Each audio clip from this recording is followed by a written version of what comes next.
नमस्कार दोस्तों। पिछले कुछ वर्षों से भारतीय जनता पार्टी की जो पूरी की पूरी कार्य प्रणाली दिल्ली में हम लोगों ने देखी है, उससे एक बात बड़ी साफ है, भारतीय जनता पार्टी को इस बात की कोई चिंता नहीं है कि दिल्ली वालों के बारे में कोई काम किया जाए। उन्हें दिल्ली वालों के पानी की कोई चिंता नहीं है, दिल्ली वालों को 24 घंटे बिजली मिले इसकी कोई चिंता नहीं है,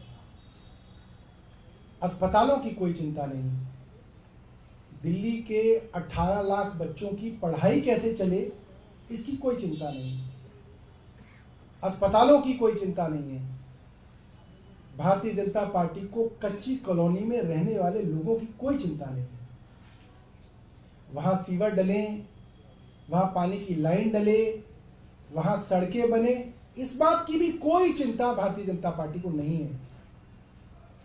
पूरे दिन 24 घंटे, हफ्ते के 7 दिन और साल के 365 दिन भारतीय जनता पार्टी का सिर्फ एक ही एजेंडा रहता है, कैसे आम आदमी पार्टी के नेताओं के खिलाफ कुछ किया जाए। कोई मुकदमा कराया जाए, किसी के यहाँ पुलिस भेजी जाए, किसी के यहाँ ईडी का छापा मारा जाए, किसी नेता को गिरफ्तार कर लिया जाए, कोई नई जांच शुरू कर दी जाए, जेल में भेज दिया जाए। और जेल में भेजने से भी मन नहीं भरता, जेल में इनकी दवा रोक दी जाए, इंसुलिन रोक दी जाए, काम रोक दिए जाएं। और आज भारतीय जनता पार्टी ने देश के 75 सालों के इतिहास में पहली बार एक ऐसा काम किया जो कभी सुना नहीं था हमने। आज भारतीय जनता पार्टी ने एक राज्य की मुख्यमंत्री को दूसरी बार उनके आधिकारिक निवास से बेघर कर दिया है। आपको याद होगा वो तस्वीरें, जब मुख्यमंत्री आतिशी जी का सारा सामान डब्बों में पैक करके मुख्यमंत्री निवास से बाहर फेंका गया, बाहर निकाला गया।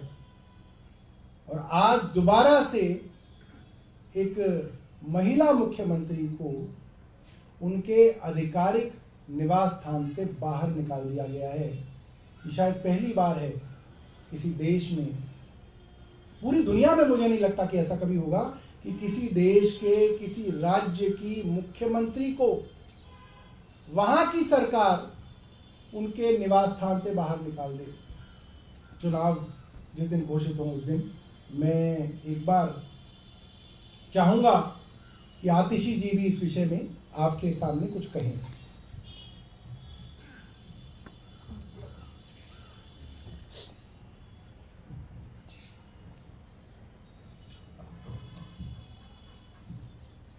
आज दिल्ली के चुनाव की घोषणा हुई है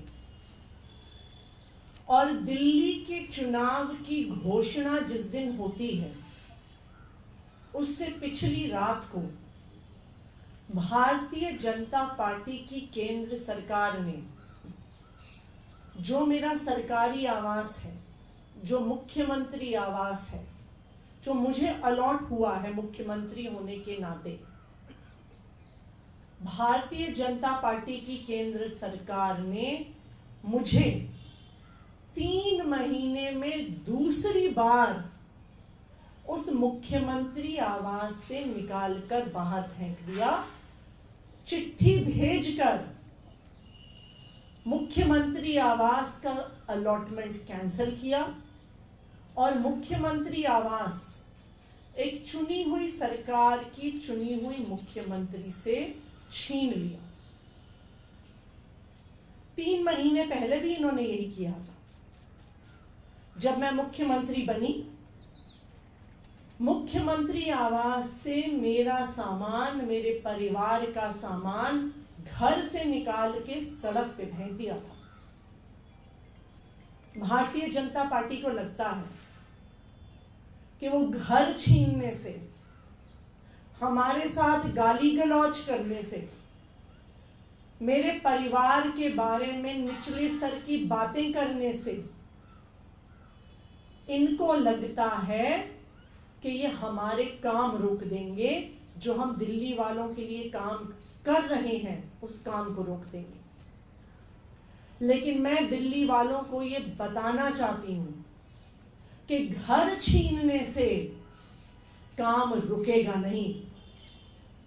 ये हमारे घर छीन सकते हैं, ये हमें गालियां दे सकते हैं, लेकिन जो दिल्ली वालों के लिए काम करने का जज्बा हमारे दिल में है, उस जज्बे को नहीं छीन सकते हैं।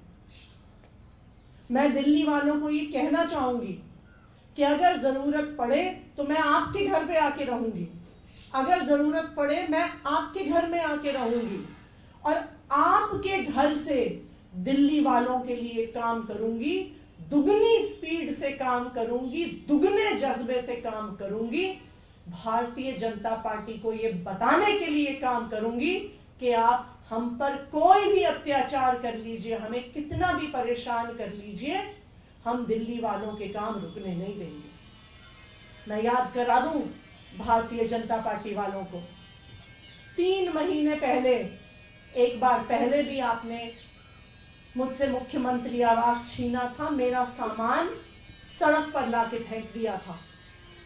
उसके बाद 3 महीने में मैंने दिल्ली की सड़कें ठीक करवाई, मैंने दिल्ली में फ्लाईओवर बनवाए, मैंने दिल्ली में अनेकों नए स्कूल बनवाए, मोहल्ला क्लिनिक में जो टेस्ट रुके हुए थे वो टेस्ट शुरू करवाए, मोहल्ला क्लिनिक में जो दवाइयां बंद कराई हुई थी वो दवाइयां शुरू करवाई, और जो अरविंद केजरीवाल जी ने वादा किया था कि दिल्ली की महिलाओं को 1000 रुपए की सम्मान राशि देंगे, उस महिला सम्मान योजना को कैबिनेट में पास कराया।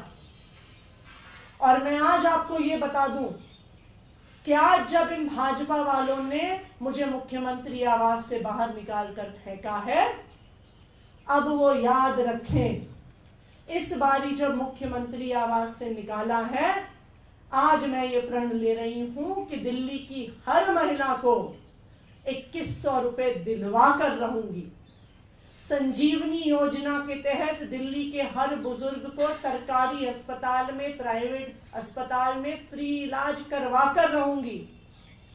दिल्ली के हर पुजारी को, हर ग्रंथी को हर महीने 18,000 रुपए की सम्मान राशि दिलवा कर रहूंगी।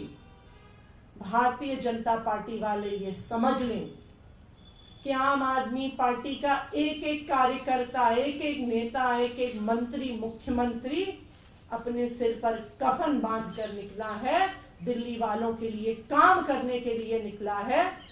आप हमें जितना परेशान करेंगे, हम उतने ज्यादा जज्बे से दिल्ली वालों के लिए काम करेंगे। अब मैं चाहूंगी कि संजय जी अपनी बात रखें।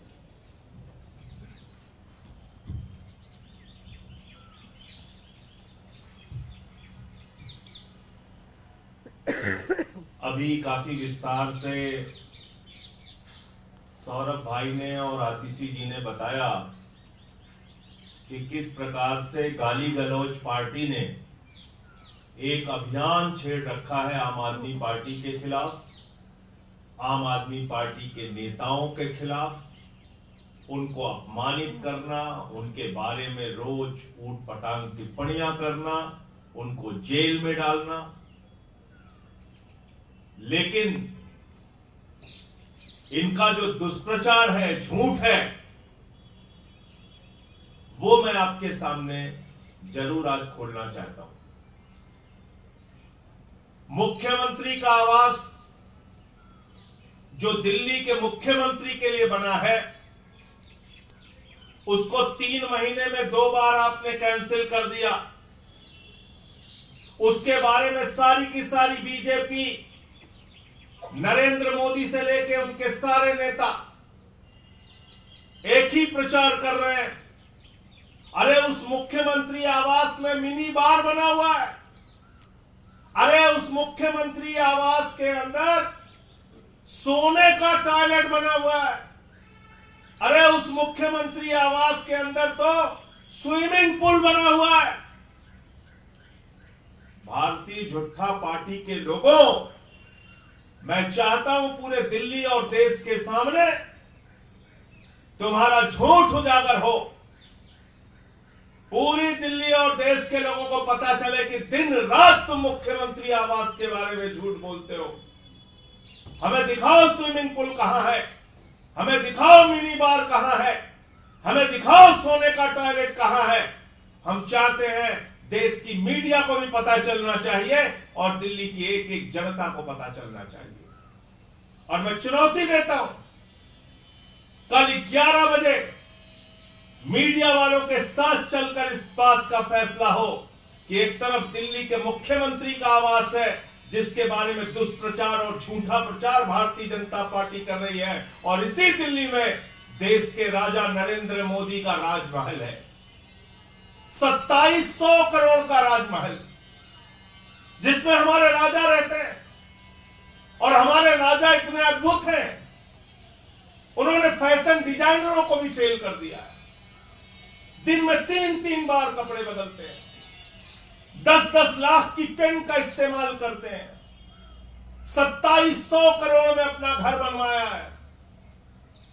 6700 जूते की जोड़ियां उनके पास, 5000 सूट उनके पास, 10-10 लाख के पेन उनके पास।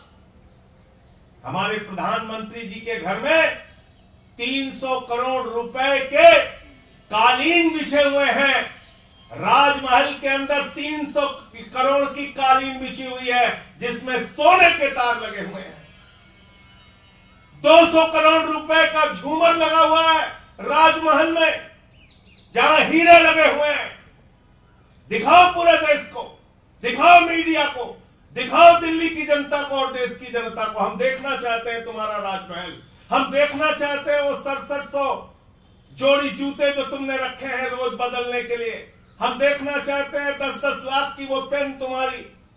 हम देखना चाहते हैं 5000 सूट तुम्हारे जो दिन भर में तुम 3-3 बार 4-4 बार कपड़े बदलते हो।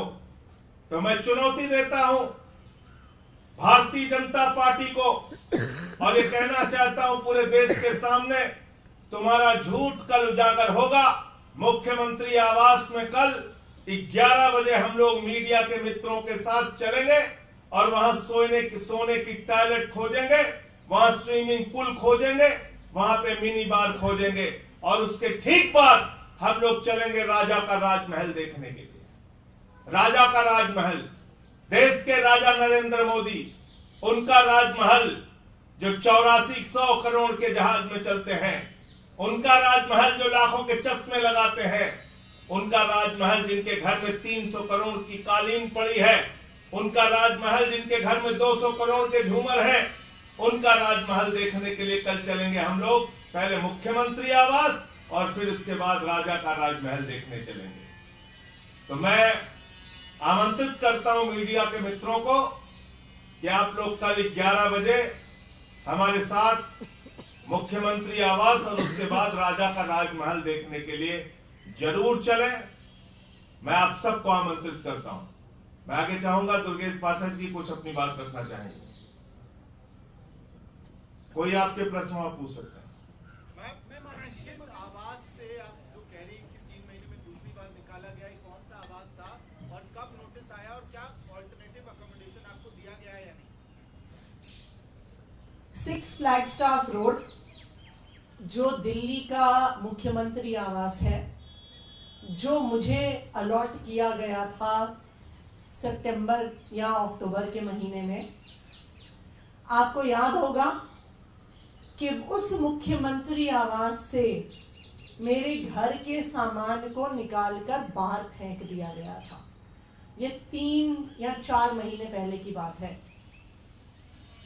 कल शाम को फिर से 3 महीने में दूसरी बार केंद्र सरकार के आदेश पर पीडब्ल्यूडी के अफसरों द्वारा मुझे एक चिट्ठी भेजी गई 6 फ्लैगस्टाफ रोड के अलॉटमेंट को कैंसिल करते हुए, उस घर को मुझसे छीनते हुए।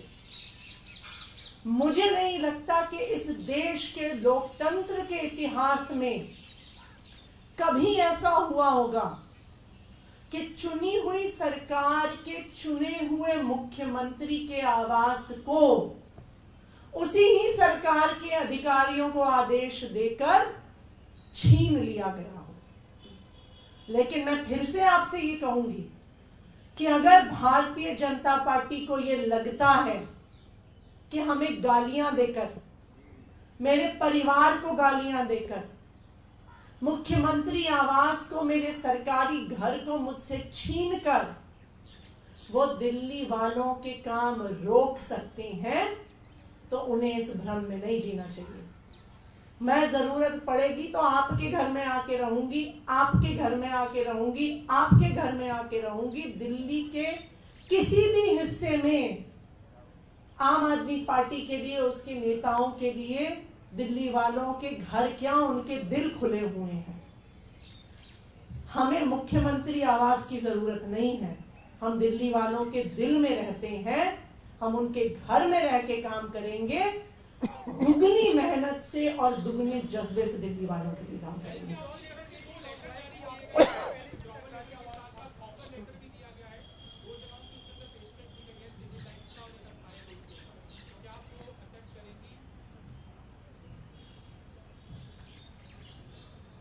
मैं ऐसी ही चिट्ठी भेज देती हूँ प्रधानमंत्री जी के पास कि वो प्रधानमंत्री आवास छोड़ दें। हम भी अपना घर ऑफर कर देंगे उन्हें। मैं ऑफर कर देती हूँ। मेरा घर सिविल लाइंस में है ना? चिराग दिल्ली में मेरे घर में आ जाए। नहीं, वो सरकारी नहीं है। नहीं, क्यों, मैं दे रहा हूँ, अपना घर दे रहा हूँ उन्हें। हम उनको ऑफर कर देते हैं कि मेरा घर जो चिराग दिल्ली में है उसमें वो आके रहे। जो क्या पता है आपको? 131 नॉर्थ एवेन्यू। मैं अभी चिट्ठी लिख देती हूँ प्रधानमंत्री जी को कि वो अपना राजमहल छोड़ के 131 नॉर्थ एवेन्यू में आके रहने लगे। राष्ट्रपति भवन और के पास में। आप उनसे पूछिएगा क्या वो उसे एक्सेप्ट करेंगे? क्यों नहीं कर रहे?